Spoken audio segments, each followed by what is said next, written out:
Fitlik Abdi, Dannyman here, and welcome back to another episode of Transport Fever 2. Today is another industry showcase of industry mod packs that I'm going to be using in the Around the World in Time series.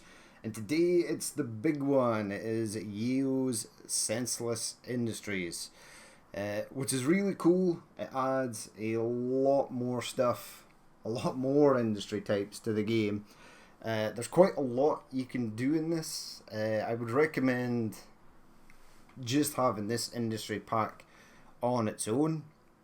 It does work. The game will load from a fresh start with every single other industry mod pack installed, but unfortunately it will cannibalize or copy and paste over some of the industries in those modded packs. It also changes up some of the standard industries in game, as you'll see as well. But there's so much you can do here. You could virtually just use this industry mod pack on its own. Now, standalone industries that are just a single building that produces a good, and I know Huge Dragon has just uploaded his industries that have built-in stations, and they're really cool. He had them in Transport Fever 1 and they were brilliant, so I'm looking forward to downloading and using them as well. I'll do a showcase on them because I will be using them because they are excellent. But he's done 3 industries and I think he's got another 3 to go. I've also showcased in the standalone industries video some of the other stuff he's created that is pretty cool.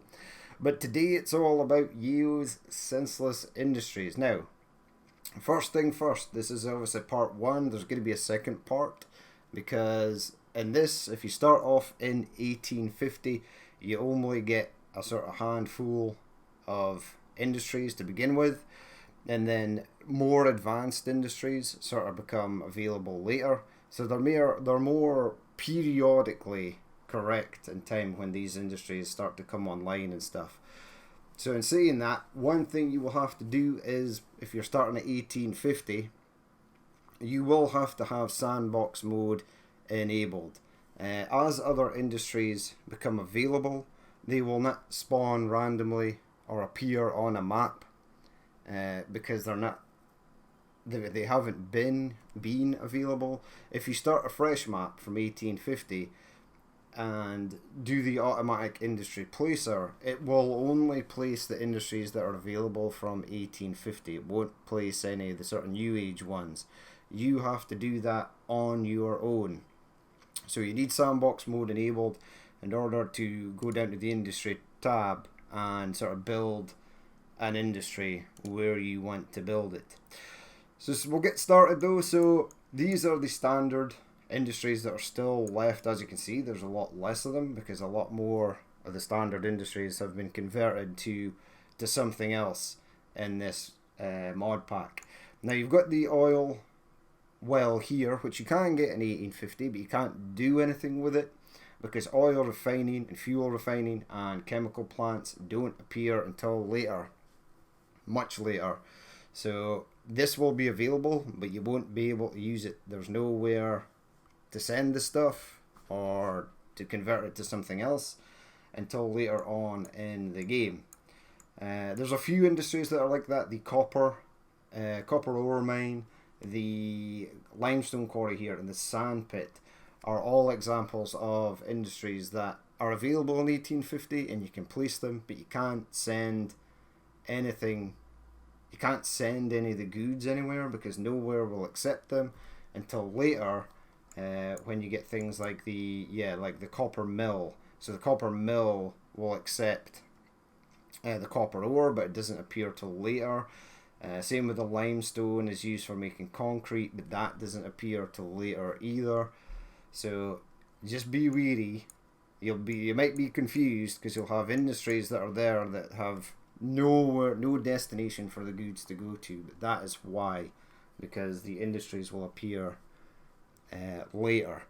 So there's also a few standalone things in here which are pretty cool. The Circus, which we've seen. Now, one thing Yeo does very well is he gives you a description. So the circus comes to town, people are curious, people want to see the lions the acrobats, the clowns, as long as people have access, of course. Don't forget to feed the animals or the circus might leave town. So, as you can see here, the little icon here has also got people. So if you've got a bus station or a road connected to this and there's a bus station near it, people will be attracted to the circus. They will want to go there. So if you set up a bus route that goes around the city and heads out to a circus, maybe on the outskirts of the city, if there are people on that bus and there's a bus station in range of the circus, they will pay you money, get off the bus there and go to the circus. Again, it will accept food, which is really neat, because all goods eventually turn into this, which is the standard industrial good and the standard commercial good, which are the only things cities accept now. So they don't accept tools or column mats or fuel or goods, etc. anymore. They will only accept those two goods, but pretty much everything here, all these industries can be used at some point to build up to the industrial and commercial good. So we've got this as well. This is the Palace and the DIY Centre. These don't appear till later, but all this stuff here you can get from the start. So these are hotels. Again, I showcased hotels in the Standalone Industries mod. There you go. So there it is. So that will accept the commercial goods and it will produce waste, which is awesome. We've got this here as a customs office. Now, this is really cool. If I go to the description of the customs office, so via the customs office, or via the customs, people from outside enter this region and leave back again. They come to shop, work and visit, build customs at the borders of the map, or at harbours or airports, and connect them to your transport network. They will attract each a significant amount of visitors to your region, the equivalent of a large town. So what that is basically saying there is, if you, well, I've got one of them placed out here that I'll show you, but you can place it in the edge of the map. What it does, it doesn't take people from off the map. What it is it's more like a person spawner and a person magnet. So it will attract people to go there. I believe if you have people, the people that spawn here will go to a station. I believe if you take them a city, at some point the people will want to return to the customs office. So everyone you send to a city will want to come back here at some point. So it's kind of cool. It's really neat. And I'll show you some examples that you can maybe use for it later on. And the transit goods. So the transit goods so this is an import building. Now there's a few strange things here because fibre is one of the things that it creates, but you can also make fibre from a flax farm, which I'll show you later. It also creates rubber, which you will need for the creation of tyres, and tyres are used to make cars later. Now this is the only way you can get rubber, is from an import building. There is no industry or sort of rubber plantation or anything that sort of makes it. It also makes this as well, which is really cool. So this is transit goods. Now transit goods can be sent to an export building. And also cars can be sent to an export building. So cities won't accept cars, but the export building will. Now I'll show you an example of what I've got for this. I've basically got an import good building at one side of the map. Now it creates the transit goods. Nowhere on the map will accept your transit goods except from an export building, so you can't send them a city or you can't send them to another industry to be made into something else. So this is basically, if you had a map, like for example my Around the World in Time playthrough is basically a jigsaw puzzle of the world, and one region connects to another region. For example, the Newcastle map that we did not long ago is joined on to the Newcastle, south of Newcastle to York map, which we also did for the Stockton and Darlington railway. So at some point you could have transit goods, so you could have one import building at one side of the map and you could have a train run all the way to the other side and drop off at the export building, and it basically, for a bit more immersion, it just looks as though goods are transiting through that region. So they're not stopping anywhere. They've basically come from off the map and they're going through the region, and going off to the other end of the map. So that's kind of cool. I've got an example of that set up, so I will show you guys that. But those are the standard industries. Now we're on to the sort of main industries. Now these ones here you will all get in 1850. So we've got the landfill. So the landfill will accept waste from your towns and cities. Again, it's dependent on whether you provide those cities with goods. So if you provide a commercial building with goods, it will eventually produce waste, and you can then pick it up and take it to your landfill. Now it doesn't get created into anything. Landfill's just where garbage goes to die, really. It just gets buried in the ground. It's also got this as well, which is waste rest. So this is basically like waste, like ash, because there is an incinerator later that will take waste and it will create fuel, and it creates this as a byproduct. So even though the incinerator is not available yet, it will become available, and I'll show you in just a second because it's over here. So there it is there, right? So here is your incinerating plant. Now this becomes available later. It is not available in 1850. As you can see, it takes waste and it will create fuel, and it will create the waste rests. Now if you do not have at least a landfill in somewhere on your map to take the waste rests to in order to bury it, then the incinerator won't really work. It will produce fuel up to a point, but you need to deliver both. You need to get rid of both in order for it to be a constant functioning constantly. So that's something you need to be wary of as well. If you're going to have an incinerator later on in the game, then at some point before you build that incinerator, you're going to have a landfill. And the landfill disappears. So new industries become available later on in time, but the older industries, like the rural farm and the landfill, will disappear. They will go, and they will be no more. So it's quite easy actually. Just go into the date here, change the time, and go back, and then build one. And then you're sorted. You're fine. But just be wary if you can't understand why that's not working. That is why. So always good to have a landfill at least somewhere. And if you forget, just remember that you can always go back in time. It won't affect any of the roads or vehicles or industries you've already placed, and then build it. And then you can send your waste rests there. So that's the landfill. We've got the paper mill. So kind of like, I can't remember whose industry pack used logs for paper. There was one that took wood pulp as paper, but I can't remember. But yeah, this takes logs and it will make paper, which is fine. We have the garden, the food processing plant. Now it takes grain, meat, milk and fish, and it produces food. We've got corn mats, stone, bricks, wood, and it will produce corn mats, early corn mats, because there are two variants of corn mats. The fishery.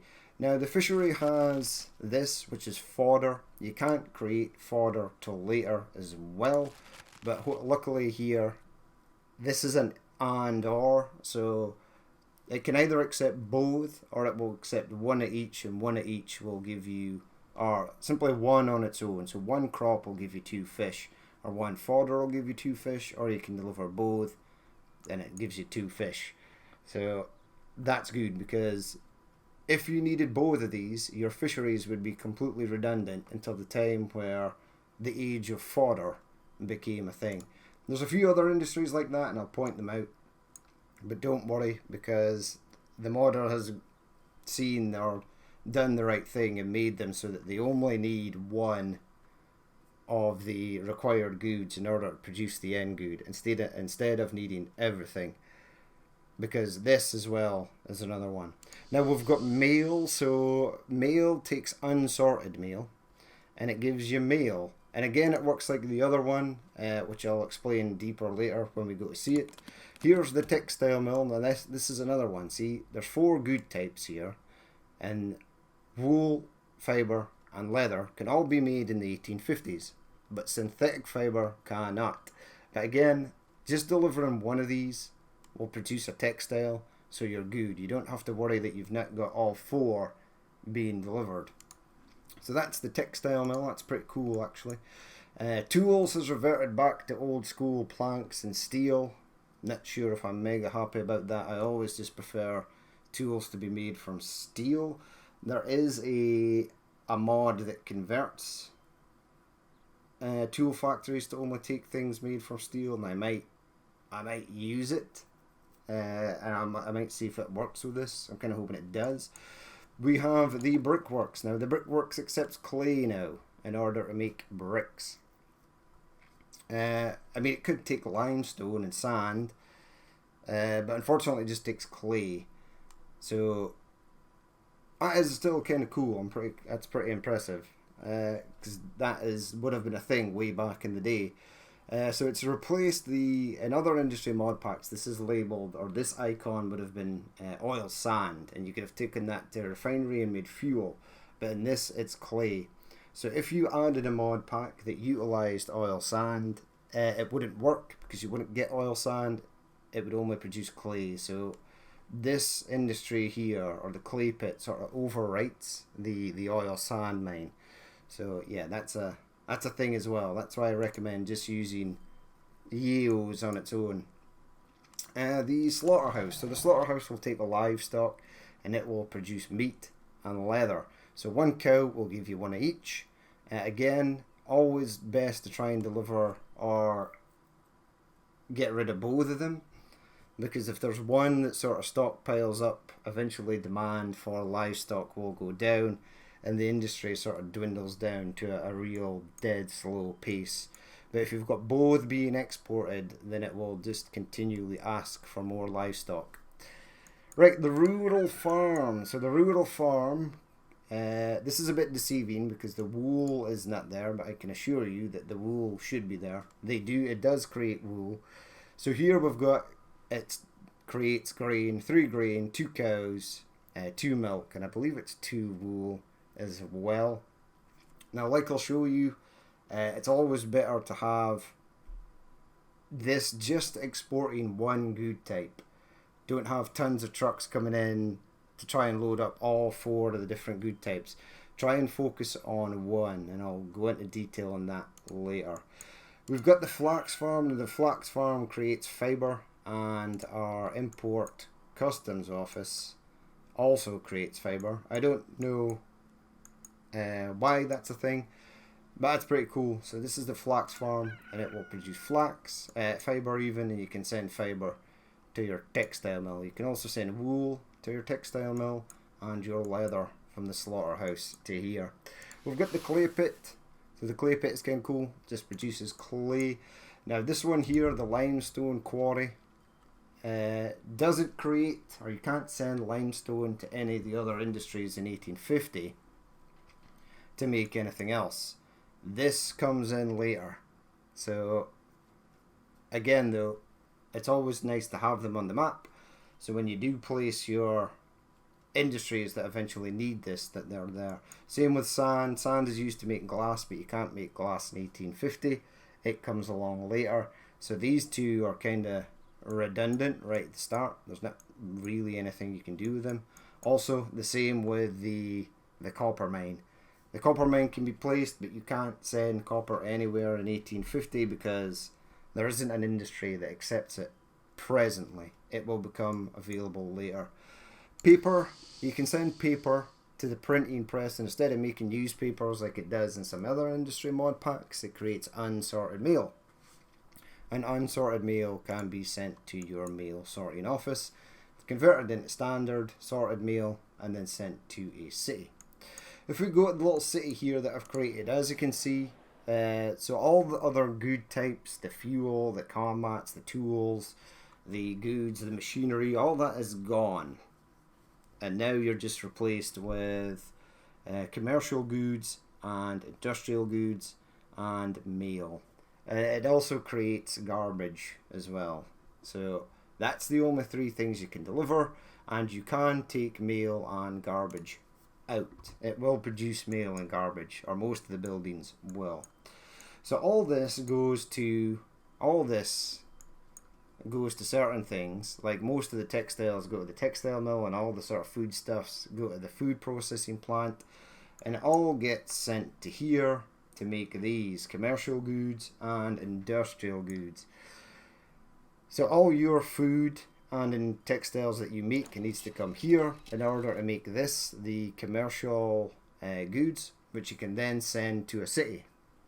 Now if you look up here, there's no line in between these two icons, so you need both. You must be supplying this building with food and textiles in order to get your two commercial goods. If you're just supplying food, you won't get anything. If you're just supplying textiles, again, same thing. You will not be able to create goods without the two of them. So it means that you're going to spend longer building up your smaller industry chains in order to get to the sort of end goal products. But I'll show you that because I had some issues when I was doing it, and I'll explain them as I go along. Same with this. You need tools and construction materials. You need both of them to get your two. Just supplying one won't give you anything, or maybe what supplying one does give you something, but I'm pretty sure you need two. Now these two here are the end good types for the advanced industries that you get later on in the game, so we don't need to touch those yet because we're only dealing with 1850. But one thing I will say is these icons are obviously the same, and it's the same throughout. So you can produce old school conmat, you can produce the industrial goods made with the older stuff to cities till the end of time. Even though all the industries are replaced by the newer stuff, it doesn't matter. Towns will continue to accept both old industrial goods and new industrial goods. It doesn't matter. Same with commercial. They'll accept old commercial goods and new commercial goods.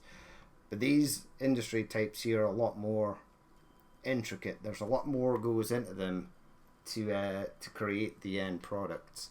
So that's why we're doing it, splitting it in two videos. But getting on to the industries, right, starting with the food. So there's your food processing plant. There accepts grain, meat, milk and fish, and it will give you food.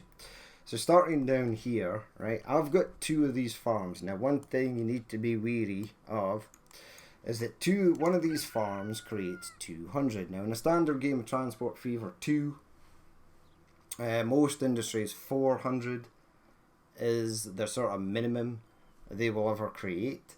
These create 200. Now when you're using new age trucks like this that carry 38 or trains or ships that carry large capacities, you're going to struggle, or it's going to take you a long time to fill them up, because these industries are designed around the basis that you're using them in 1850 when a single horse and cart will maybe only carry 5 or 6, or sort of the older trucks only carry like 8 and 10. So they'd be able to fill them up no problem. As you can see, this makes 3 grain per ton, and there's 2 of them here, so these trucks actually jump up by 6. So this should go to 14. There it is. But yeah, it takes a long time because these are older rural farms. They're supposed to be, I think what the mod I was going for is that because they're older farms, they don't produce as much. They don't have the technology, the fertilizers and the chemicals and things. They probably wouldn't have had huge large fields like farmers nowadays do have, all the acres that they have. So this is designed to be an old farm that produces less stuff, which is kind of cool, because when you actually go to the crop farm, this produces 400, so it's doubled, because this is supposed to be more new age, and as you can see that creates the fodder as well. But yeah, so just be wary if you place these right at the start of your game, and then you start going through and upgrading trucks and trains that are connected to them, you will find that the trucks will take longer, or they'll be, if they're not set to wait for a full load, they're going to be shipping with a lot less of what it is you're shipping from these rural farms out. Now this goes for most of the industries in 1850. A lot of them have very low outputs because obviously they're designed to have that sort of old school mentality that it wasn't possible to produce extreme amounts of a certain good way back in the day. So yeah, just take note of that. Like I was saying earlier as well, this produces 4, but always try and have it produce only 1. Don't have trucks coming in for grain, trucks coming in for livestock, milk, and wool. What the game will do is it will prioritize the one that needs, or the one that has the biggest supply demand, and it will just sort of phase out the other 3. So you'd be getting a lot of grain, but the trucks would be coming and there would be no cows waiting, or there would be no milk, or there would be no wool, because it's prioritized the production of grain. Now I don't know, because this one looks like it might produce everything. Maybe. I don't know. But I find it safer to do it this way. So here's your rural farm. This one is making grain, and grain only. That's the only thing we're taking from here. It is going up to the fishery, which again should really be near water, but hey ho, this is for demonstration purposes only. As you can see, it's creating the fish, they're picking it up. So you only need 1 of these in order to work. So 1 crop will give you 2 fish, or if you deliver 1 fodder, it'll give you 2 fish. And if you deliver both, that's fine. It just does the same. There's no harm in delivering both. The next one is producing grain again, and it's going up here because this will actually just take grain as a single requirement. Again, you need all 4 of these to make 3. So this is not a case of transporting 1 and it'll give you some food. You need to deliver all 4 of them. So if one of these runs out, your production is going to come to a halt. So just be mindful of that. So a lot of people will go into this and produce maybe 1 industry chain. Like they might just produce fish to start with. And then they'll deliver fish here and they'll be like, oh man, why is this not making food? And that's why, because you need all 4 in order to get to work. There we go. See, this is going down to 0. And we're no longer creating any more food. So yeah, you need to keep it topped up. So this truck down here is delivering meat because I know it's coming from that direction. There we go. And then we've started producing food again. So yeah, just be wary that you need all 4 of them in order to make stuff. This one here is producing milk, I do believe. And this one, yeah, the tanker trucks take milk now, as they should. I always find it stupid when things other than tanker trucks are taking liquefied goods, unless it's alcohol or things that come in bottles. I suppose milk comes in a bottle, but it doesn't come from the farm in a bottle. So yeah, again, this is delivering milk up here. Again, if you run out of milk and you've got everything else, your production is going to stop. And this one over here is the livestock. So this is taking livestock from the farm here. Oh, these trucks look really beaten up. And it's going over here and it's producing meat. The meat is going over here. I don't know why. What is your production limit? 300. But you're just not getting the shipments. Yeah, because these are all blocked up because I've set them to wait for a full load. That's okay though. It served its purpose. It worked. We've also got leather being made here. Leather is heading up to the textile industry over here. So that's the food industry, but we'll jump over to the textile industry. Now this is pretty cool, and I'll pause this because the train is coming in and I'll show you guys this. But this is the import building. So as I said earlier, it produces rubber. This is the only way to produce rubber. So when you come to make cars later, you're going to need one of these. It also produces fiber, but there is a flax farm that produces fiber, and it produces the transit goods here. Now as you can see, I've got a train station here that is picking up transit goods, or it's depositing transit goods. Now the train will arrive in a second, and it will pick up the transit goods and it will go to the other side of the map and drop them off at an export goods building. So here's our little train. There it is. Picks up all the stuff. Excellent. And we'll jump on board. And as you can see, it will head across to the other side. And it'll just unload that. And it'll make money for it. So that's really cool.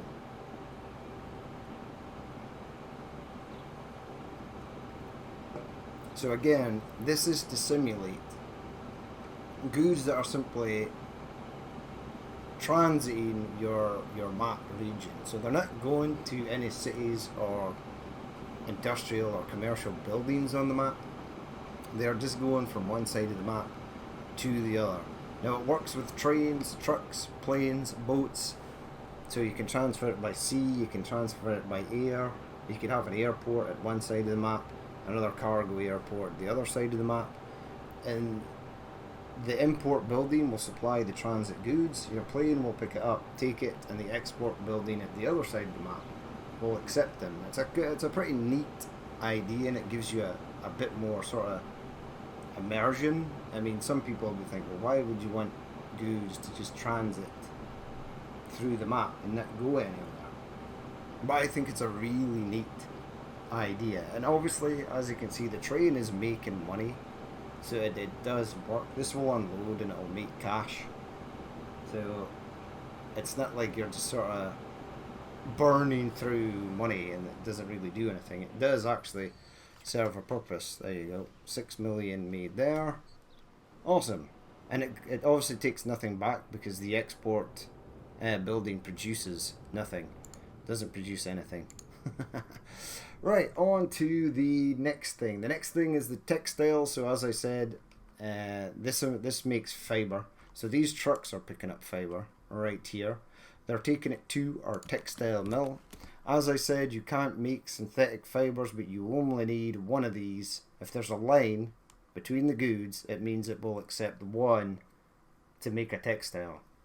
And that's really good, because as you'll see from our wool farm up here, I've got two farms again. They are trying their hardest, but again they have very low production limits, so it takes a long time to fill stuff up. Like this truck will sit here for ages and it won't get a full load. It'll run out of time. It's set to wait for a full load, but it'll run out of time before it actually gets one. Then it heads down here. Again, wool's another thing that is accepted. Over here we've got the Flax Farms. Again, the Flax Farms are set even lower, so they are set to 100. Now this looks better because these trucks have longer to go, and that's why they're getting more stuff. But there's two of these here, so that's basically 200. But this should be with the two of these 400. But as you can see, it's dead slow because they are supposed to be classed as older sort of rural farms, not the farms we have today. So that sort of slows things down. But yep, any one of these will produce a textile. Again, textiles are made and sent down to here. So we've got a delicate balance of food and textiles in order to make our end products. Again, if you don't have the two of them, you won't be able to create the end product. The end product goes over here. It shows up in these little boxes. They're different colors for commercial and industrial, but they just get picked up here and they get sent off into the city. So we've got 197 of 238, so that's pretty decent. It's actually super difficult to keep stuff at 100%, especially when cities keep growing. So that's it for the commercial goods. That's everything you need just to produce this, the end product. So you need a lot, especially for the food, because you need all four. You must have all four of these being delivered in order to make food. So always be wary of that. Right, commercial goods. Oh no, this is the mail actually. Let's do the mail. So logs from here go along. They go to the paper mill. Paper is made. Paper is taken over here to the printing press where unsorted mail is made. So this is unsorted mail. You then take your unsorted mail down here to the sorting office or the sorting centre. So this will accept unsorted mail and it will give you mail. Now I've got 4 routes here, each one of them is picking up mail. It looks like some of them are picking up things other than mail. Oh well. That's one of the problems with the all cargo vehicle. If you pick a vehicle that accepts all cargo, remember, if you just want to pick it up in a specific thing, if you just wanted to pick up a specific thing, you need to go into the line manager and change it to do so. Or it will just pick up everything. You'll have random goods being shipped across your map that you don't really want, and it becomes a problem. So always stay on top of that. But for this little demonstrator, I'm not too bothered about it. So yeah, this truck here is delivering industrial goods, but the trucks here will deliver mail. Now if they deliver mail, it then spawns the chance for a building to produce unsorted mail. So a truck here, so this one will deliver mail, and because it did, it will then pick up unsorted mail and take it back. If you don't deliver mail, there's no chance for the buildings in the cities to produce unsorted mail. But yeah, it's a sort of never-ending chain. If you manage to get this started, so always you're going to need this first, because you're going to have to get unsorted mail and turn it into sorted mail to get this kicked off. So you need this first.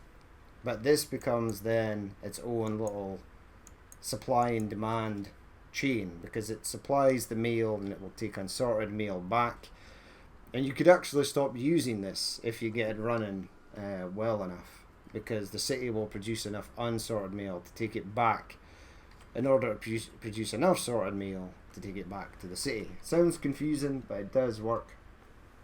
If you follow the sort of Q-tips and just sort of look at your icons, I mean, you'll see here this has a cargo need of mail, but it will produce waste. So just sort of look at what buildings require, and always remember that if you are wanting to pick up stuff from inside a city, you're going to need one of these.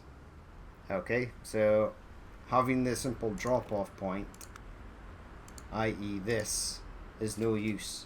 Cargo can be dropped off there, but it will not produce, you won't be able to pick anything up from it. You need the truck station. As you can see there's a couple of buildings. So these buildings just here, if they get industrial goods, they will create unsorted mail.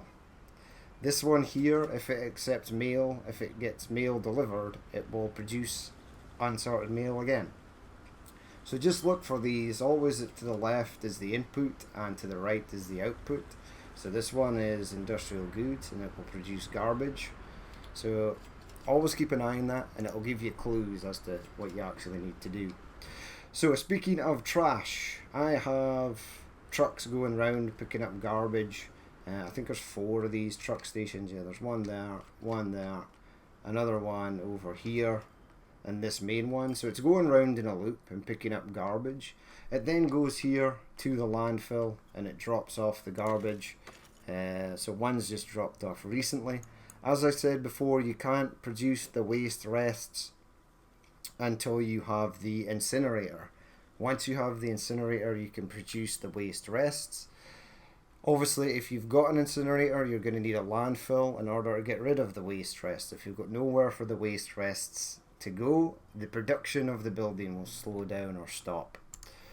So if things have 2 outputs, then generally the rule is if there's 2 outputted good types, you need to get rid of both of them. You need to move both of them, or one side sort of the storage fills up for the one that you're not shipping, and then the industry sort of stops working.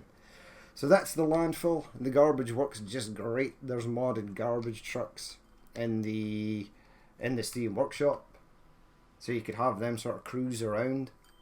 When it comes to mods, most mods that I've installed in this little, or the test map I used before starting the AWT series, most modded vehicles will take all this Senseless industry stuff. Always vehicles that accept all cargo are going to be your friend, because no matter what mod you've installed, if it accepts everything, then that is what it's going to do. The only problem, as I said, if you don't configure your all cargoed vehicles to pick up specific things, and they're in range of other industries or other buildings that make other good types, just be wary, because you're going to find that instead of getting tools being delivered here, you'll get wood or something daft, and that's not really what you want. So just remember to set your vehicles, if you want them to only pick up a certain type of cargo. Now, we're into tools. Now, you need to make tools in order to produce one of the two for the industrial goods. So tools is pretty much, well, I think it's the same as it is in Standard Transport Fever 2 planks. In fact, I think Standard Transport Fever 2 only accepts planks to make tools, which is kind of dumb. It should always be steel. Anywho, we have got logs going here to the plank, to the sawmill. Planks are going over. Again, you need two. If you just supply planks, you won't get any tools. If you just supply steel, you won't get any tools. You need to be supplying both planks and steel. So steel is the same as well. Nothing new there. So coal and iron ore to make steel. You don't have slag as a byproduct in this mod pack. It doesn't exist. You take your steel over. You drop it off here, it creates tools. Tools go up to the industrial goods center, and there you go. So you're produced, we've got two of in here. So again, you need both. So we need construction materials next. Now the construction materials can go either way, and I'll show you in just a second. So you can either have stone and planks to make construction materials. Stone and planks is the easiest, because the planks and bricks here require more industries in order to build them. But stone is just stone on its own. So if you want to make construction materials quickly, go with the stone and planks. But yeah, so stone and planks is one combination you can use to make construction materials, or bricks and planks. Now, again, you need these combinations. If you supply bricks and stone, you won't make construction materials. If you just supply bricks, it won't make stone, and it won't make construction materials. So you need the doubles. You need here we're running desperately low on planks, which is bad. So that's why, well, we've still got some construction materials down here. It is still working. But yeah, so over here we've got logs being made into planks. Planks down here. And we've got stone into here. And that is creating construction materials. And that is one of our configurations done in order to make our two combats. Now obviously we've got planks there. And the other link is the construction materials. And as I said, stone is just stone. Obviously you need wood, then planks, and then go to your construction materials plant. But stone is just straight to the plant, and bricks again is like the plank. So you get clay pit here, you take clay here, it makes bricks.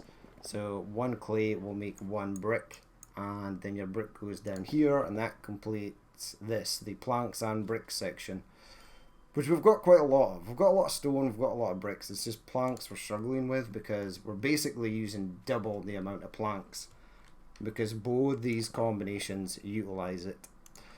So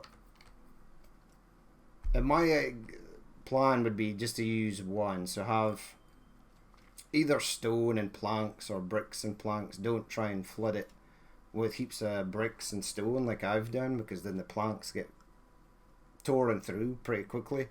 But yeah, it works fine, and that's pretty good for the era, for 1850. So wood and clay bricks and stone would have been what they used for the most common building materials. So construction combats get taken over here, and they get taken here again. We've got both. We are sort of dwindling on tools slightly, but we are still creating goods over here. And then your truck comes in, picks up your industrial good, and your industrial good goes into the city, and it gets delivered right here. So it works totally fine. It is a bit more convoluted than the standard Transport Fever 2 way of doing things, because obviously cities accept up to 6 different good types, so you don't really have to have many convoluted industry trains to make one of that good types that the city makes. But here you do. Here everything has an end goal to the creation of either the industrial goods or the commercial goods. So all this is just to create 2 different things. So that is basically your end goal, is to make this. Now obviously, right at the start, if you're playing a standard game of Transport Fever and you're playing with money on, it's going to be very, very difficult for you to complete this, even one of these industrial trains. So just be wary, especially the food one, because you need rural farms. And I mean, it might be the case. I never really tried it out, because my experience is that an industry, if it produces more than one good type, that it sort of focuses on one good type. It might be. It looks like these ones will actually, if there's milk trucks or trucks to take livestock, that will actually produce 3, 2, 2, and 2 in one turn. I don't know if that's a thing though. I mean, if it did, that would make sense, because there's no way you'd be able to build tons of rural farms and then have all your other industries. That would be, yeah, it'd be expensive. But yeah, it's pretty cool. The last thing I have to show you is this. This is the customs office. Now, as it said in the description, this sort of takes people from like off-world. It doesn't really do that. It doesn't take people from off the map. It's just like it's a people magnet and a people spawner. So people spawn in here. We've got a train station here. So they're all just going straight to the train station because they want to go to a city. And this line takes them into the city. And once they've been in the city, I do believe what happens is they'll do whatever they're going to do in the city. Work, shop, whatever. And then they'll go back to the train station in order to be transported back. Now, you've seen people walking back and going into here, because obviously the train had just delivered them. I don't know where the train is. Got this cool American thing. So that's got 23 people that it has picked up from a train station in here. And again, there are still people queuing. So that's what it does. It's kind of like the import and export goods offices. Again, a scenario would be, if you were playing on a map, you could have one of these at one side of the map. You could have the train be like an intercity train and go past all the cities until it reaches the other side of the map, and then you could have them be dropped off at another customs. What are you again? Just a customs building. So it's kind of cool. Again, it offers you the chance. I don't know if they'll actually spawn and go straight to another one of these at the other side of the map. I'll have to check that out. But that's the way I would use it. Or even just have people entering from the side of the region and then go into a city like this train sort of does. Again, this works with anything: buses, ships, planes, trains, trams. It will do the lot. So there's endless amount of things you can do with this, which I think is pretty cool. But yep, there we have it. That's going to be it for this episode. This is the 1850 part. We'll cover the advanced industries in more detail. I'll do a separate video on them because those industrial chains are slightly more convoluted and they're going to take longer to explain and go through. But yeah, if you've got any questions about this, if you've got this mod and you're ever stuck, fire me your questions. I should be able to answer them because I've used this in testing and on a private playthrough for quite some time now, so I know how everything sort of works. But yeah, that's going to be it for this episode. As always, if you did watch this and you would like to leave a like, comment or dislike, please feel free to do so. And if there is more you would like to see in the future, then hit the subscribe button. But I've been Danny Min, this has been Transport Fever 2, and I will catch you later.